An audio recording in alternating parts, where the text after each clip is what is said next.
RWT news. আমি মোহাম্মদ ওহিদুর রহমান। আমরা বুনিয়াদপুর থেকে বহরমপুরের উদ্দেশ্যে রওনা হয়েছি। ফারাক্কাতে এসে ফারাক্কা ব্রিজ পার হয়ে একটি চার দোকানে থামি। আমি আপনাদের এই যে চার দোকানটাও দেখাচ্ছি।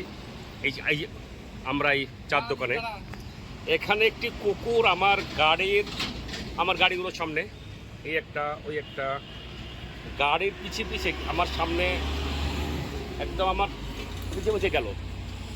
এখন মনে হলো তো ও কিছু খাবে, তাই কুকুরটাকে একটু খাওয়ানোর ব্যবস্থা করছি। দাও দাও দাও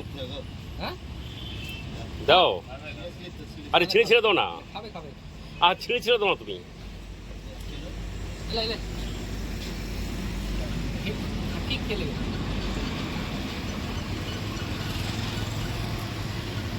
যেভাবে গাড়ির সামনে থেকে কুকুরটাকে ডেকে নেওয়া হলো, গাড়ির কুকুরটা পিছিয়ে আসলো এবং চার দোকান থেকে একটি পাউরুটি কিনে তাকে দেওয়া হলো। আজীব প্রাণী, আপনারাও চেষ্টা করবেন। রাস্তা পথে অনেক কুকুর, বিড়াল, অনেক বাঁদর অসুস্থ থাকে এবং সে কিন্তু অসুস্থ কুকুরটা। আরেকটা কথা বলে রাখি, সম্ভবত একটু প্যারালাইসিস হয়েছে একটা পায়ে, ও হাঁটতে পারছে না। দেখুন, হাঁটতে পারছে না। ফারাক্কা, আমি মোহাম্মদ ওহিদুর রহমান, RWT নিউজ, ফারাক্কা,